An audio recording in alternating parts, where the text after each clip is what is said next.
كيفاش تدخل تدوش ب 15 درهم في حمام عمومي وتخرج بتعويض ديال 14 مليون. هذه القصه ديال واحد المواطن في مدينه الدار البيضاء اللي للاسف واخا نصفوا القانون وعوضوا تسالت بطريقه اللي خايبه واللي هي الموت ديالو. هذا واحد السيد مشى دخل بحال الناس، خلص التيكي ديالو، دخل يدوش، فاذا به كيزلق وكيطيح على ظهره، اصابه اللي صعيبه بزاف. ناض مشى داوه الناس للطبيب وللاسف لقاو عنده تهريسه في العمود الفقري. السيد خلص من جيبو، دار العمليات اللي خصها تدار، واخا تبع التريتمون ديالو للاسف الحاله ديالو بقات غاده وكتدهور واللي غادي تسالي بانه غادي يموت.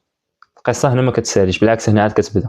العائله ديالو اولا الورثه ديالو مشاو ودعاو الحمام، الاداره ديال الحمام انها ما دارش الخدمه ديالها وان السيد طاح عندكم ومات. فمنين تبعوا الدوسي لاسيرونس نكرات وقالت لهم حنايا ما كنتحملوش المسؤوليه ديال ان انسان كيكون غادي وكيطيح. فهنا المحكمه لجات للخبره ومشاو للحمام وداروا معاينه اللي خرجت بان الاداره ديال الحمام ما كتوفرش الشروط ديال السلامه ديال الناس اللي كيستعملوا داك الحمام. وبهذا المحكمه حكمت على الاداره ديال الحمام او لا الشركه ديال التامين اللي كتخدم مع الاداره ديال الحمام بالتعويض القدر ديالو 14 مليون، كتعويض على الضرر وعلى العلاج والعجز اللي تسببت فيه داك السيد اللي مات في التالي. فهذه راه ماشي قصه اللي مختارعينها من دماغنا، وانما مسنده ولا مقتبسه من واحد الحكم اللي ديال المحكمه الابتدائيه في مدينه الدار البيضاء. والعبره منها هو انه فراه الا تبعتي الطريقه القانونيه راه يمكن لك تاخذ حقك على اي حاجه، وبان التقصير من ناحيتنا حنايا في التبليغ على المشاكل اللي كتواجهنا في حياتنا فهو السبب اننا ما كناخذوش حقنا.